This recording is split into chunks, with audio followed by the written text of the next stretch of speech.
Back to my channel Kumar education. आज हम tense के बारे में पढ़ेंगे, जिसको हिंदी में काल कहते हैं। इसका मतलब समय होता है। तो टेंस तीन प्रकार के होते हैं। पहला present tense, past tense, future tense. तो प्रेजेंट टेंस को हिंदी में वर्तमान काल कहते हैं, पास्ट टेंस को भूतकाल कहते हैं और फ्यूचर टेंस को भविष्य काल कहते हैं। तो अब इन सब के हम लोग वो जानते हैं। पहचान, तो प्रेजेंट टेंस की पहचान है वाक्य के अंत में है आता हो। पहचान प्रेजेंट टेंस की है वाक्य के अंत में है आता हो। आप इसको इस तरीके से याद कर सकते हैं। है जहाँ होगा प्रेजेंट वहाँ होगा, है का नाम आया प्रेजेंट याद आया। तो ये एक तरीका है इसको याद करने का। फिर अगला हम लोग का आता है पास्ट टेंस, जिसको हिंदी में अभी हम बता चुके हैं भूतकाल कहते हैं। इसकी पहचान है वाक्य के अंत में था आता है। तो इसको आप इस तरीके से याद करें। था जहाँ होगा पास्ट वहाँ होगा, था का नाम आया बात याद आया। अभी हम लोग का आ गया फ्यूचर टेंस, जिसको हिंदी में भविष्य काल कहते हैं। एक और बार हम दोहरा दें। इसकी पहचान है वाक्य के अंत में गा आता है।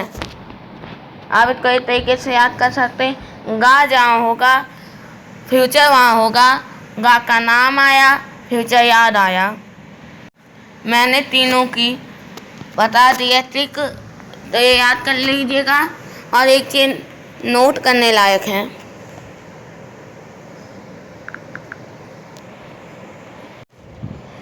कि हर तीनों टेंस पास्ट प्रेजेंट परफेक्ट, इन तीनों की तीनों की चार होते हैं, चार टाइप्स होते हैं। पहला इंडेफिनिट टेंस, जिसको अनिश्चित काल कहते हैं। दूसरा कॉन्टिन्यूअस, जिसे सतत काल कहते हैं। तीसरा परफेक्ट, जिसे शुद्ध काल। चौथा परफेक्ट कॉन्टिन्यूअस, जिसे शुद्ध सतत काल कहते हैं। तो अब हम प्रेजेंट इंडेफिनिट की टेंस की ओर पढ़ते हैं, वर्तमान अनिश्चित काल की तरफ। तो इसकी पहचान जानते हैं। इसकी पहचान है ता है, ती है, ते हैं। वाक्य के अंत में ता है, ती है, ते हैं, ये शब्द आए तो वो वाक्य प्रेजेंट इंडेफिनिट टेंस होगा। तो हर इंडेफिनिट का मेन पहचान होता है ता। तो आप इसको इस तरीके से याद कर सकते हैं। ता जहाँ होगा इंडेफिनिट वहाँ होगा, ता का नाम आया इंडेफिनिट याद आया।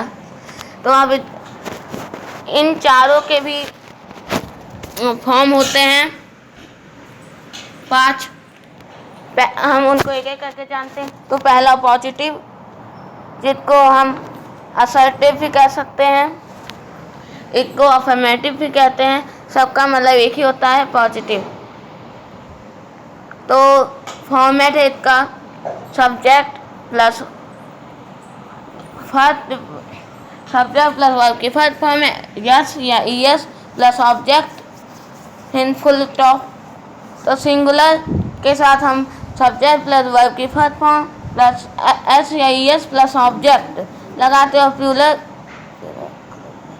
प्लूरल के साथ सब्जेक्ट प्लस वर्ब की फर्स्ट फॉर्म प्लस ऑब्जेक्ट, उनमें एस या ईएस नहीं होता है।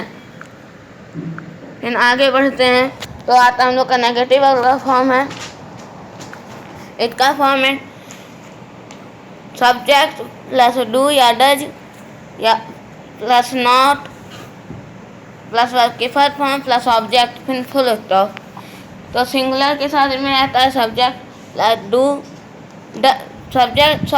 Subject plus does plus not plus verb की फर्स्ट फॉर्म प्लस ऑब्जेक्ट, ये हम लोग का सिंगुलर के साथ रहता है। फिर अगला है हम लोग का प्लूरल। प्लूरल के साथ डू की जगह डज रहता है।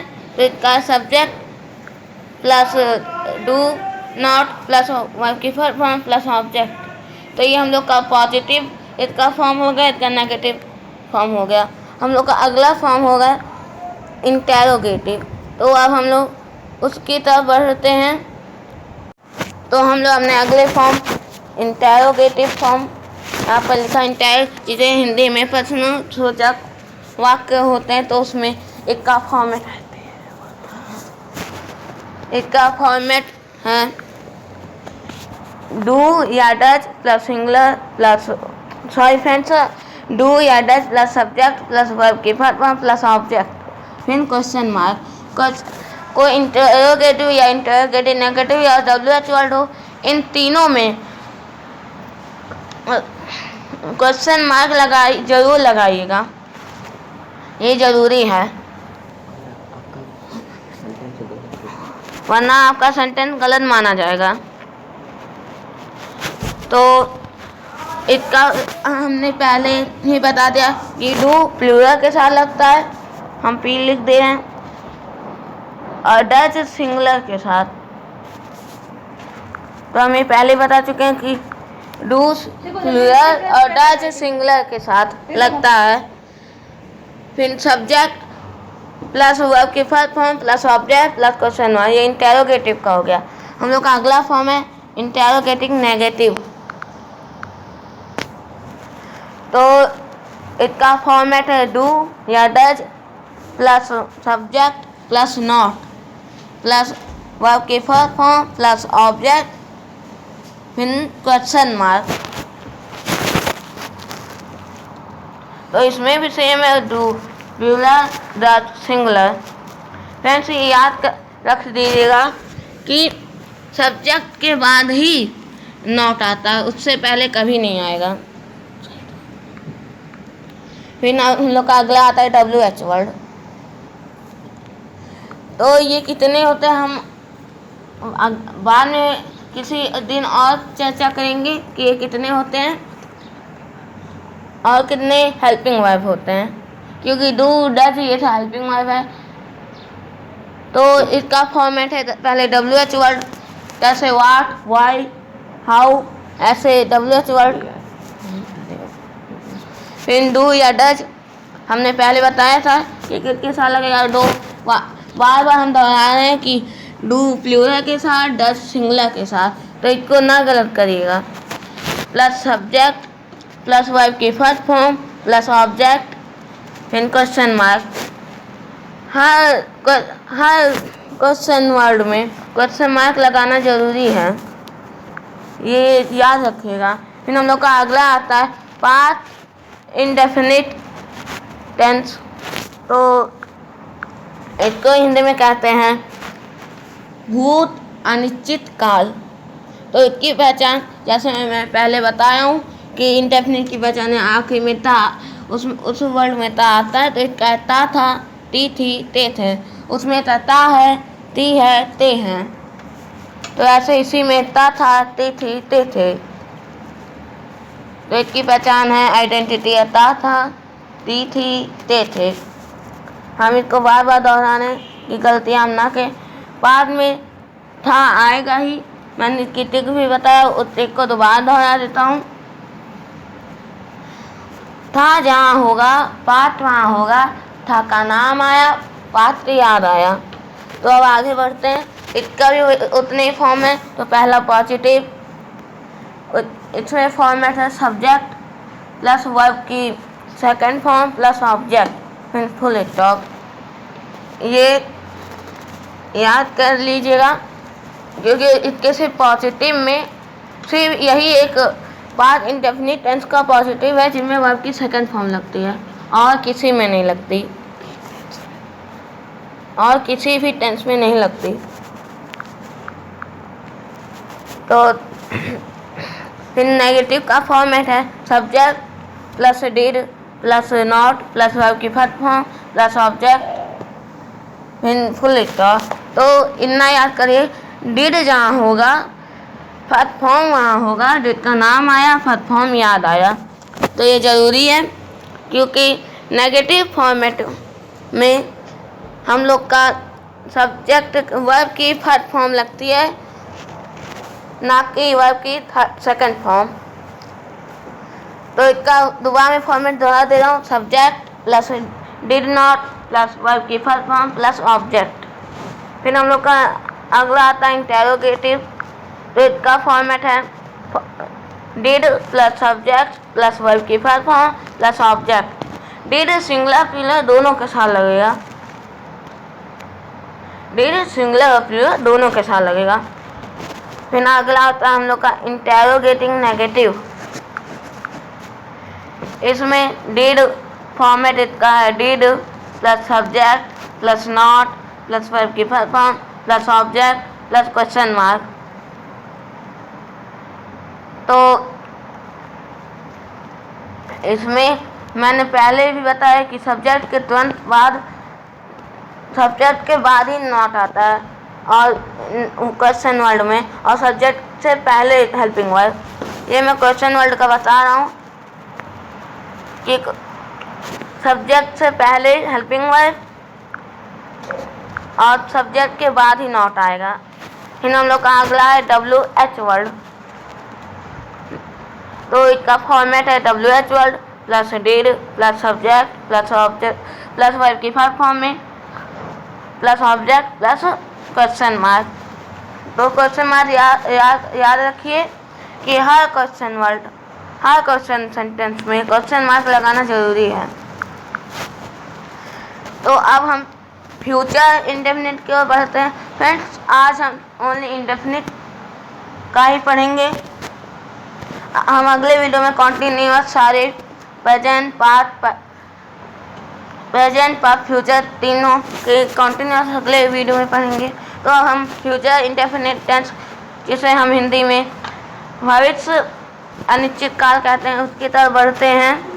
तो फ्रेंड्स, अब फ्यूचर इंडेफिनिट का पहचान जानते हैं। तो ता होगा, ती हो गए, ते होंगे, ता होगा, ती होगी, ते होंगे। ये प्रेजेंट इंडेफिनिट का पहचान है। सॉरी फ्रेंड्स, फ्यूचर इंडेफिनिट का पहचान है। तो इसका पॉजिटिव फॉर्मेट जानते हैं। तो इसका पॉजिटिव फॉर्मेट है subject plus will shall plus verb की full form plus object full stop. तो इसका वापस दोहरा देता positive subject plus will shall plus verb की full form plus object full stop.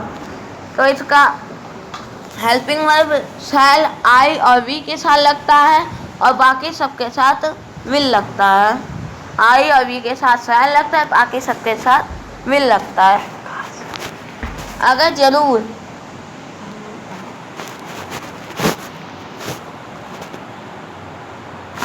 अगर जरूर शब्द है, जरूर मतलब ये करना ही करना है, तो आई वी के साथ विल लगता है, आई वी के साथ विल लगता है और बाकी सबके साथ शैल लग जाएगा।